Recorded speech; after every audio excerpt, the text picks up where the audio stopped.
آزمائشوں کا سلسلہ شروع ہی تب ہوتا ہے جب آپ اپنے رب کو محبوب ہو جاتے ہیں۔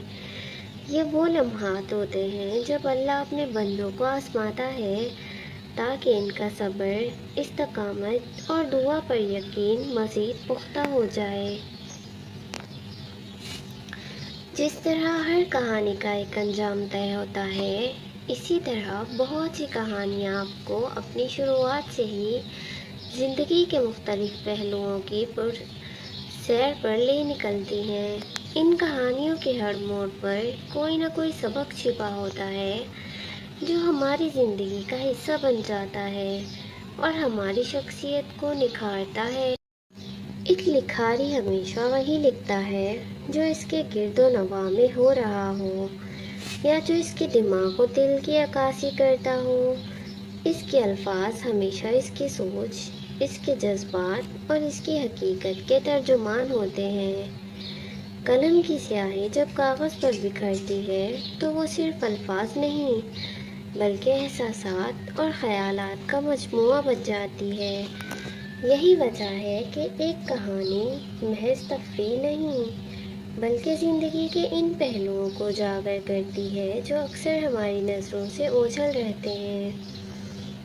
میرے ذاتی مشاہدے کے مطابق آج کی نسل جب اپنی زندگیوں میں مشکلات کے طوفانوں کا سامنا کرتی ہے تو اکثر انہیں یہ گمان ہونے لگتا ہے کہ شاید اللہ ان سے ناراض ہے۔ دل میں یہ خیال جڑ پکڑنے لگتا ہے کہ ہماری دعائیں رد ہو رہی ہیں، ہماری عبادات بے مقصد ہیں اور ہمارا صبر رائے گاں جا رہا ہے۔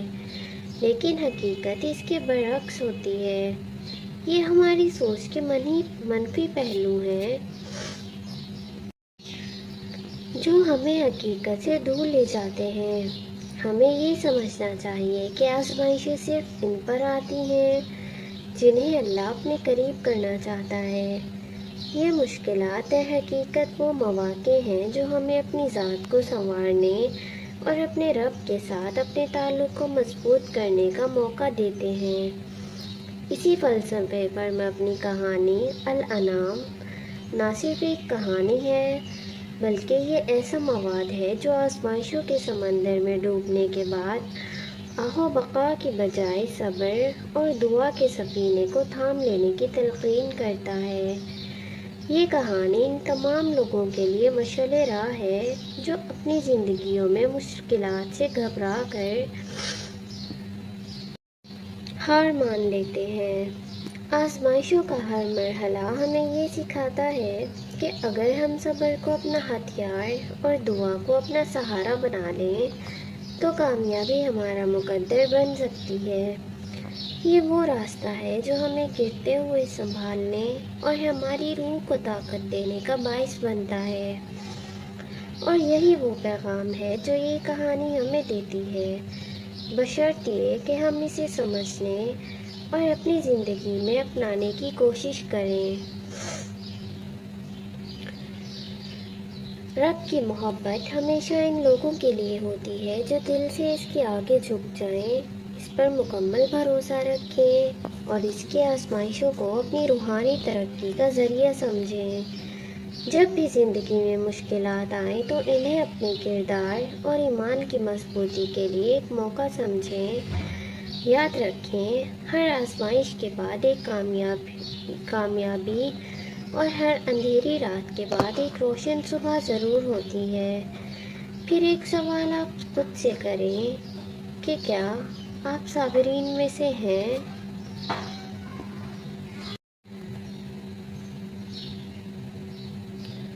طلحہ کی مہندی یہ کوئی عام تقریب نہیں تھی بلکہ جذبات اور روایات کا ایک حسین سنگم تھی۔ یہ ایک ایسی یادگار شام تھی جہاں ہر رنگ، ہر خوشبو اور ہر کہکہا اپنی الگ کہانی سنا رہا تھا۔ محبت، اپنائیت اور خوشیوں کا یہ سمندر گویا سب کے دلوں کو سکون اور آنکھوں کو نئے اور مختلف خواب دے رہا تھا۔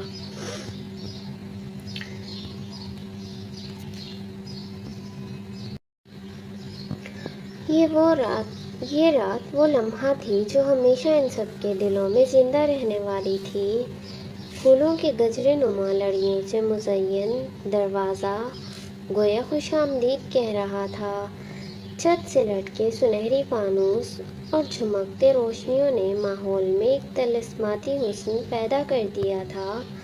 اسٹیج کو خاص طور پر مہندی کی تھیم کے مطابق ڈیزائن کیا گیا تھا۔ اس کے پیچھے ایک شاندار پھولوں سے بنا تخت سجایا گیا تھا۔ اس کے پیچھے ایک شاندار پھولوں کی دیوار اور اطراف میں جھلملاتی روشنیاں گویا کسی شہزادی کے دیس کا منظر پیش کر رہی تھیں۔ ذرا سامنے کو نگاہ اٹھائیں تو سیف اور شہری ڈی جے کے ساتھ جمے بیٹھے تھے، جو ہر تھوڑی دیر بعد فضا میں ایک نیا سنگیت چھیڑ دیتا تھا۔ دوسری طرف ہال کے وسط میں بنے ایک طویل گولائی نما اسٹیج، جو کہ مین اسٹیج سے تھوڑا نیچے تھا، لڑکیاں مختلف رنگوں کے عروسی اور خوبصورت ملبوسات میں ملبوس گولائی میں بیٹھی مختلف سنگیت کے سر ملا رہی تھیں۔ درمیان میں بیٹھی ایک خاتون ڈھول کی تھاپ پر محفل اور سنگیت کے سروں میں مزید جان ڈال رہی تھیں۔ اطراف میں لگی گول میزوں کے گرد کرسیوں پر مہمان بیٹھے تالیوں کے گونج کے ساتھ مسکراتے چہرے لیے اس جاندار تقریب کے مزے لے رہے تھے۔ تبھی دو خوبصورت لڑکیاں عروسی ملبوسات میں ملبوس، طویل دوپٹے کندھوں پر ٹکائے، ماتھے پر گول نما بندیاں ٹکائے اس جھرمٹ سے اٹھتی دکھائی دی تھیں۔ وہ جنا اور عائشہ تھیں، جو ہاتھ تھامے اب ڈی جے کی طرف بڑھتی دکھائی دی تھیں۔ چہرے پر تھوڑی سی خفگی بھی تھی۔ انکل، آپ پلیز تھوڑا والیوم کم کریں گے؟ ہمیں پرابلم ہو رہی ہے، وہ دونوں ایک آواز ہو کر بولی تھیں۔ کیا؟ دوسری طرف ڈی جے والا بولا تھا۔ دیکھ کر لگتا تھا جیسے اس کے کان پر ایک جوں تک نہ رینگی ہو۔ لمبے لمبے گھنگریالے بال پونی میں مقید کیے، صاف رنگت، عمر میں سیف جتنا دکھائی دیتا تھا، لیکن حلیہ ان دونوں کو وہ تھوڑا عجیب لگا تھا۔ بہرے ہو کیا؟ سنائی نہیں دیتا؟ وہ کہہ رہی ہیں والیوم تھوڑا کم کرو۔ سیف نے ایک ہلکی سی چوپتی سے لگائی تھی۔ ڈی جے نے چہرے کا رخ پھیر کر مشکوک نظروں سے سیف کو دیکھا۔ تبھی پیچھے سے زرلش، سیمان اور الیشیا اٹھ کر آتی دکھائی دی تھیں۔ کیا ہوا؟ کچھ نہیں، سیمان نے پوچھا تھا تو ان دونوں نے چہرے کا رخ پھیر کر ان کی طرف دیکھا تھا۔ ڈی جے والے بھائی والیوم کم کر رہے ہیں، عائشہ اور جنا نے مسکراتے ہوئے سیف کی جانب دیکھ کر تھمز اپ کیا۔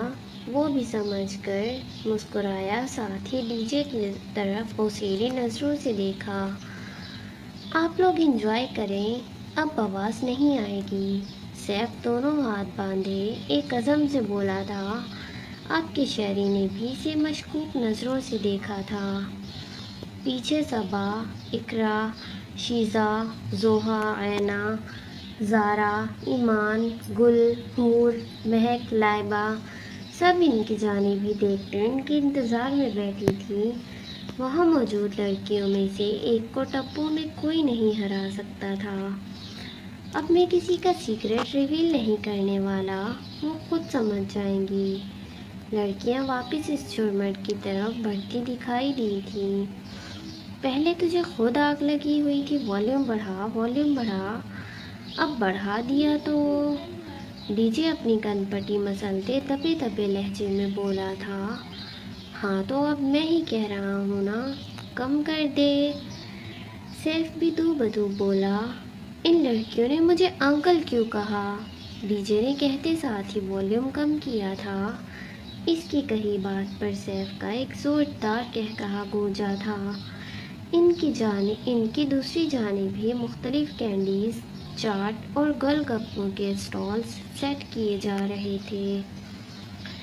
لڑکیاں ایک بار پھر سے اپنی مدھر آوازوں سے ماحول میں سنگیت بکھیرنے لگی تھیں۔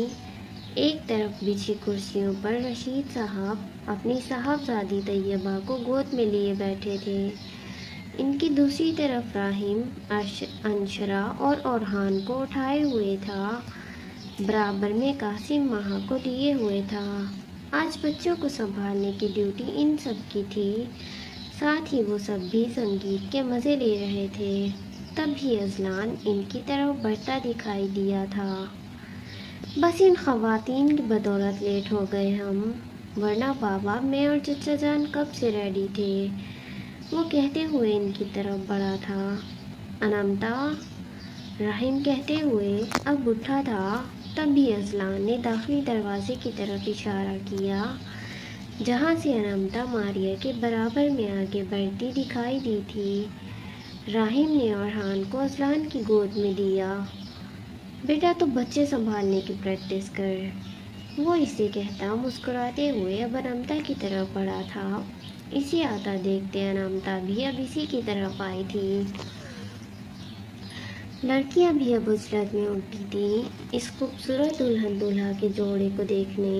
ماریا بھاری کامدار مہندی کے عروسی لباس میں ملبوس نقشق سے تیار طلحہ کے برابر میں چلتے غضب ڈھا رہی تھی، جو کہ سفید شلوار قمیض کے ساتھ مہندی رنگ واسکٹ پہنے ہوئے تھا۔ دونوں مسکراتے ہوئے ایک ساتھ قدم بڑھا رہے تھے۔ سب ستائشی انداز میں اٹھ کر ان دونوں کو دیکھ رہے تھے۔ وہ آہستہ آہستہ قدم بڑھا رہے تھے۔ جب وہ دکھائی دیتا تھا تو سب نذرانہ بند کیوں ہو جاتا تھا۔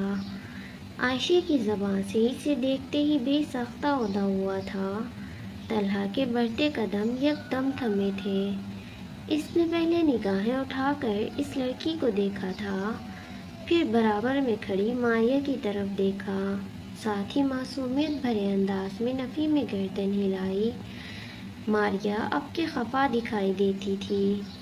اب طلحہ کی نظریں اسے تلاش رہی تھی جس میں یہ سب لکھا تھا۔ آخر وہ نظر آ ہی گیا تھا۔ سیاہ رنگ شلوار قمیض میں ملبوس، بال جیل کی مدد سے پیچھے کی جانب جمائے، آنکھوں میں ایک لوہی سی چمک، شفاف رنگ، مسکراتا ہوا چہرہ، وہ زین نیازی تھا۔ برابر میں چلتے وسیع احمد، سیاہ رنگ شلوار قمیض میں ملبوس، وہ دونوں باتوں میں مصروف سے انہی کی طرف بڑھتے دکھائی دیے تھے۔ ہے ڈیوڈ، کیسا لگ رہا ہے اپنی خود کی مہندی میں شرکت کرنا؟ زین آنکھ دباتے کہتا اب طلحہ سے بغل گیر ہوا تھا۔ تمہاری ہی بدولت ہے سب، طلحہ بھی مسکراتے ہوئے گویا ہوا، ساتھ ہی اب وہ وسیع سے ملا تھا۔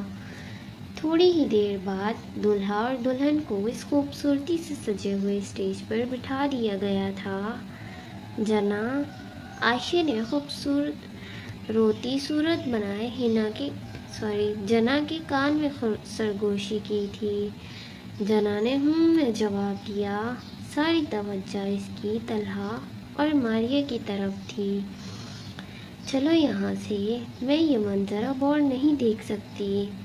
جنا عائشہ کی بات مان کر اب بھاری قدموں اور بوجھل دل کے ساتھ اسٹیج سے نیچے آتی دکھائی دی تھی۔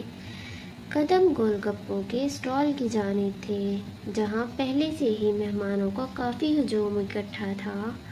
تبھی اچانک سیف صاحب کسی جن کی مانند ان دونوں کے راستے میں حائل ہوئے تھے۔ ارے آپ دونوں، وہ ویسے ہی بالوں میں ہاتھ پھیرتا سرسری سے انداز میں گویا ہوا تھا۔ جی وہ ہم، عائشہ جو ابھی کچھ کہنے ہی والی تھی، جنا نے فوراً اسے کہنی ماری، وہ ہم صبا آپ ہی کو ڈھونڈ رہے تھے، وہ بولی تھی۔ اوہ، سیف نے ادھر ادھر نگاہیں دوڑائیں۔ ایک جگہ پر صبا اسے اینا، شیزا اور لیشے کے ہمراہ کھڑی دکھائی دی تھی۔ وہ رہیں، سیف نے کہتے ساتھ ہی ہاتھ سے اشارہ کر کے بتایا۔ دونوں نے اس کی نگاہوں کا تعاقب کیا۔ اور شکریہ ادا کرتی اسی کی طرف بڑھ گئیں۔ آپ دونوں کے لیے گول گپے بھجواؤں؟ پیچھے سے سیف نے ایک بار پھر پکارا تھا، اور وہ دونوں جو رخ پھیرے کھڑی تھیں، ان کی خوشی کا تو کوئی ٹھکانہ ہی نہیں تھا۔ اب خود کو نارمل کرتے رخ پھیرا۔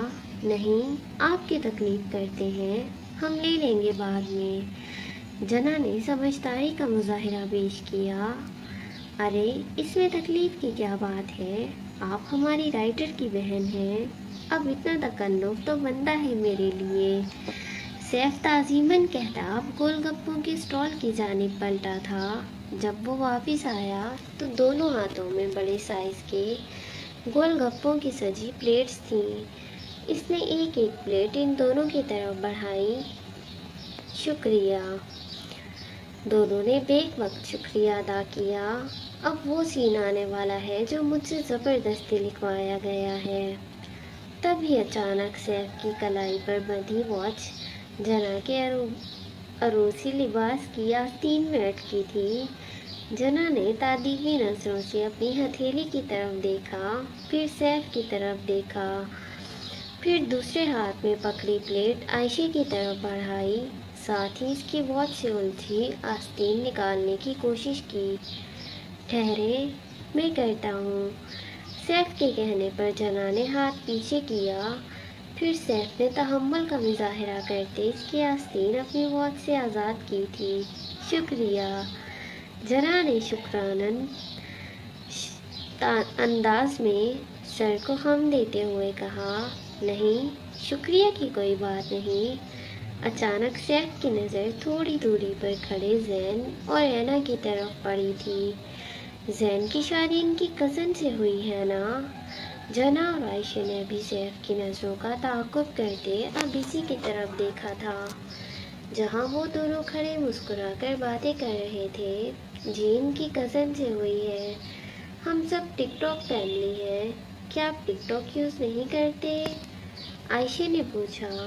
جی میں کرتا ہوں یوز، آپ مجھے اپنی آئی ڈی دے دیجیے گا اگر برا نہ مانے تو، سیف سنبھلتے ہوئے کہہ رہا تھا۔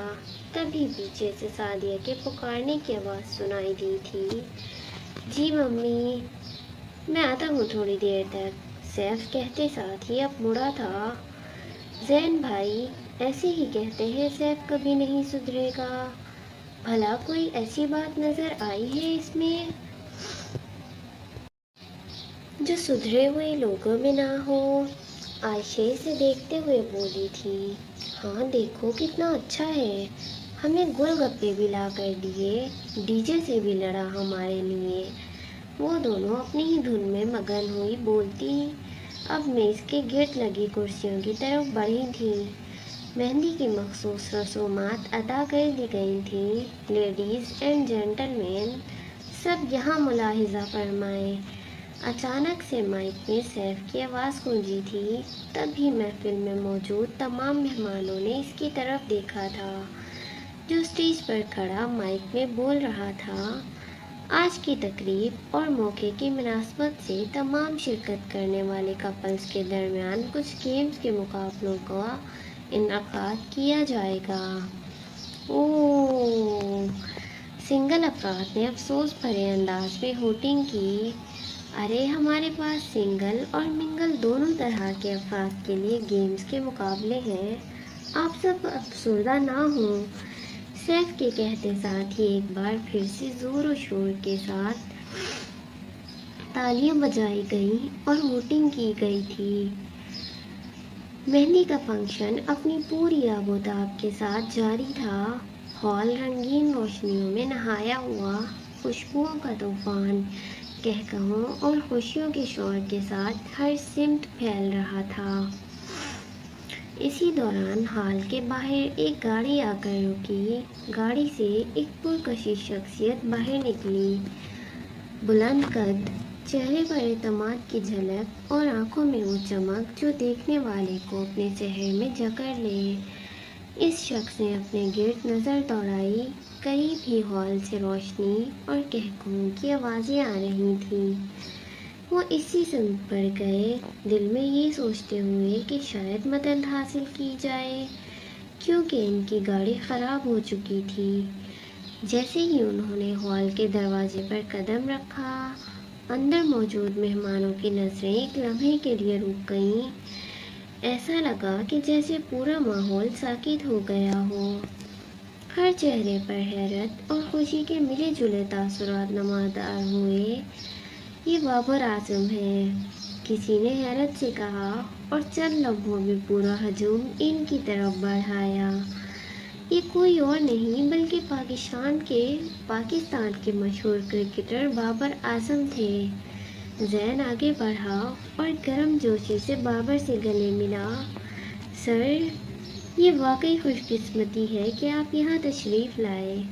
زین نے کہا، بھائی، حقیقت یہ ہے کہ میری گاڑی باہر خراب ہو گئی ہے اور میں مدد کے لیے یہاں آیا تھا۔ بابر نے مسکراتے ہوئے بتایا، سر، یہ تو ہماری خوش نصیبی ہے، آپ ہماری تقریب میں شامل ہوں گے تو یہ ہماری خوشیوں کو دوبالا کر دے گا۔ زین نے فوراً کہا۔ بابر، جو ہمیشہ سادگی اور محبت کے قائل تھے، مسکرا کر ہاں میں سر ہلا دیا۔ مہمانوں کا جوش و خروش دیکھنے کے قابل تھا۔ بابر بھائی، میں آپ کا سب سے بڑا فین ہوں۔ اب کہ سیف کہتا بابر اعظم سے بغل گیر ہوا۔ کچھ دیر بعد ہی سب اسٹیج کی طرف بڑھتے دکھائی دیے تھے، اور اب کہ سیف ایک بار پھر سے مائک تھامے کھڑا تھا۔ اب ہوگا وہ مقابلہ جس میں دل کی بات زبان پر آئے گی۔ کپل شاعری کا مقابلہ شروع ہونے جا رہا ہے۔ ہر جوڑے کو ایک شعر پڑھنا ہے اور اگلے جوڑے کو اس شعر کے آخری لفظ سے نیا شعر جوڑنا ہوگا۔ جو سب سے بہتر شاعری کرے گا وہی جیتے گا۔ مہمانوں میں جوش و خروش کی لہر دوڑ گئی اور سب کپلز اپنی نشستوں پر تیار ہو گئے۔ ایک طرف سیف بابر اعظم کے برابر میں بیٹھا مائک سنبھالے ہوا تھا، جبکہ لڑکیاں، سنگل افراد اور دیگر سب داد دینے کے لیے بے تاب تھے۔ رحیم بھائی، رحیم بھائی۔ رحیم کے پیچھے بیٹھی لائبہ، حور اور اینی نے ہوٹنگ کی تھی۔ رحیم نے سمجھتے ہوئے کچھ سوچنے کی کوشش کی۔ نگاہیں سامنے بیٹھی انمتا پر جمی تھیں اور ہاتھ ہمیشہ کی طرح اس کے ہاتھ تھامے ہوئے تھے۔ ہم نے دیکھا ہے زمانے میں محبت کم ہے۔ واہ واہ واہ واہ۔ مصرع پڑھتے ہی ہوٹنگ سٹارٹ ہوئی تھی۔ ہم نے دیکھا ہے زمانے میں محبت کم ہے، یہ تو تم ہو جو زمانے سے الگ لگتے ہو۔ اس کی شعر پر نیلی آنکھوں والی ساحرہ مسکرائی تھی۔ وہ بھی مسکرایا تھا۔ واہ واہ، کیا بات ہے رحیم بھائی، سیف نے داد دی۔ اب باری تھی فیضان کی، جسے رحیم کے شعر کے آخری لفظ لگتے ہوئے سے جوڑتے ہوئے شعر بولنا تھا۔ فائزہ اسے دیکھ رہی تھی۔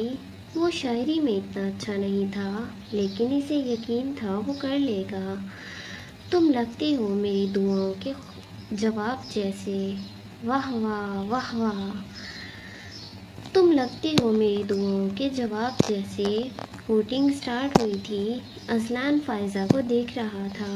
تم لگتے ہو میری دعاؤں کے جواب جیسے، میرے دل کے قریب، خوابوں کے خواب جیسے۔ ہال تالیوں اور داد سے گونج اٹھا۔ فائزہ نے بھی شرماتے ہوئے فیضان کو دیکھا، ساتھ ہی اس کے لیے کلیپنگ بھی کی۔ اور فیضان بھائی، آج تو شاعری کا تاج آپ کے سر پر ہے، پاس کھڑا شعری بولا تھا۔ اس کی بات پر اذلان نے مسکراتے ہوئے سر کو خم دیا۔ اب باری تھی قاسم اور حیات کی۔ قاسم کو فیضان کے خواب جیسے ان الفاظ سے شعر جوڑنا تھا۔ وہ ایک لمحے کے لیے سوچ میں پڑا تھا۔ دوسری طرف حیات اسے دبے دبے غصے سے دیکھ رہی تھی۔ تم میرے خوابوں کی تعبیر ہو۔ اوہ واہ قاسم بھائی، کیا کہنے، تم میرے خوابوں کی تعبیر ہو، میری ہر مانگی ہوئی دعا کی تقدیر ہو۔ یہاں تو سب بھی شاعر ہیں۔ وسیع احمد نے علیشہ کے کان میں سرگوشی کی تھی۔ جی، اور باری بھی آپ کی ہی ہے۔ علیشہ نے جیسے اسے یاد دلایا تھا، اسے قاسم کے شعر کے آخری حروف تقدیر ہو سے شعر جوڑنا تھا۔ تم ہو میری زندگی کی وہ تقدیر۔ اچانک وسیع کی آواز گونجی تھی۔ علیشہ نے چمکتی آنکھوں کے ساتھ مسکراتے ہوئے اس کی طرف دیکھا تھا۔ تم ہو میری زندگی کی وہ تقدیر جس کے بغیر سب خواب ہے بے تعبیر۔ علیشہ نے مسکراتے ہوئے داد دی۔ ایک بار پھر سے سب نے ہوٹنگ کی تھی۔ اب باری تھی رشید صاحب اور ان کی وائف صبا کی۔ رشید صاحب کو وسیع کے بے تعبیر سے جوڑتے ہوئے صبا کے لیے شعر کہنا تھا۔ یہ عشق، یہ محبت، یہ دل کی باتیں، واہ واہ واہ واہ۔ ان کے مصرع کہتے ساتھ ہی ہوٹنگ سٹارٹ ہوئی تھی۔ یہ عشق، یہ محبت، یہ دل کی باتیں بے تعبیر ہو جائیں اگر تم ساتھ نہ ہو۔ اب رہتے ہیں ہمارے 2 کپلز، جن کے بعد ہم 2 راؤنڈز اور کھیلیں گے، جس کی تفصیل آپ ان سب کو ان 2 کپلز کے اشعار کے بعد پتہ چلے گی۔ اب باری تھی اویس اور شیزا کی۔ اویس نے رشید صاحب کے ساتھ نہ ہو سے جوڑتے ہوئے شعر کہنا تھا۔ اگر تم ساتھ نہ ہو تو زندگی بیکار ہو جائے، اگر تم ساتھ نہ ہو تو زندگی بیکار ہو جائے، لاکھوں کا جہاں ہو دل پھر بھی بیزار ہو جائے۔ ایک بار پھر سے ہوٹنگ سے پورا ہال گونج اٹھا تھا، لیکن وہاں بیٹھے اس ایک شخص کو کہاں کسی اور منظر یا آوازوں سے لگاؤ تھا۔ جس سے لگاؤ تھا وہ تو سامنے بیٹھی تھی۔ آج بھی وہ ان 2 آنکھوں کو اتنی ہی حسین لگی تھی جتنی ہمیشہ لگتی تھی۔ زین نے اپنا دایاں ہاتھ آگے بڑھایا تھا، وہ چہرہ جھکائے مسکرائی تھی۔ لاکھوں ہنسی سامنے آ بھی جائیں تو کیا جانا۔ پل بھر میں پورے ہال میں جیسے خاموشی چھائی تھی، محبت بھری خاموشی۔ ہر نگاہ صرف ان 2 ہنس کے جوڑوں کو دیکھنے میں مصروف دکھائی دیتی تھی۔ آسمان پر چمکتا چاند بھی جیسے انہیں دیکھتے مسکرایا تھا۔ ہلکی ہلکی چلتی ہوائیں سکون بخش رہی تھیں۔ لاکھوں حسین سامنے آئیں بھی تو کیا جانا، آنکھوں کو سی لیا ہے تمہیں دیکھنے کے بعد۔ لگا تھا جیسے منظر میں ان 2 کے سوا کوئی اور نہیں، صرف وہ 2۔ اور یکدم ہی ہال تالیوں سے گونج اٹھا تھا۔ ایک بار پھر سے سیف نے مائک تھاما تھا۔ آج کی رات شاعری کی تھی، محبت کی تھی، اور ان سب جوڑوں نے ہمیں دکھایا کہ محبت صرف الفاظ نہیں بلکہ دل کی گہرائی ہے۔ سب جیت گئے، سب فاتح ہیں۔ تم بھی تو پارٹیسپیٹ کر سکتے تھے نا۔ شعری کو ابھی ابھی لائبہ کی طرف سے واٹس ایپ پر پیغام موصول ہوا تھا۔ ساتھ ہی اداسی والی ایموجی تھی۔ اس نے نگاہیں اسکرین سے ہٹا کر ادھر ادھر دوڑائیں۔ آخر وہ اسے نظر آ ہی گئی تھی، عروسی لباس میں ملبوس، چہرے پر ہلکی سی خفگی کیے اسے دیکھتے ہی وہ مسکرایا تھا، لیکن وہ اس کی طرف نہیں دیکھ رہی تھی۔ ہاں، اگر میری ایک عدد بیوی ہوتی تو میں ضرور پارٹیسپیٹ کرتا، شیری نے رپلائی کیا تھا، ساتھ ایک اداسی والی ایموجی۔ کیا آپ کی ابھی تک شادی نہیں ہوئی؟ اس کی طرف سے اب ایک اور پیغام آیا تھا، ساتھ حیرانگی والی ایموجی۔ اس بار شیری دل کھول کر ہنسا تھا، ساتھ ہی ٹائپ کیا، ابھی تک کوئی ملی ہی نہیں، ساتھ پوری بدتیزی کی نمائش والی ایموجی۔ اس کی طرف سے آیا پیغام پڑھتے ہی اب کے لائبہ نے اس کی طرف دیکھا تھا۔ شیری جو بار باری سے دیکھتا تھا، اب اس کے اس طرح دیکھنے پر مسکراہٹ دبانے کی ناکام کوشش کی۔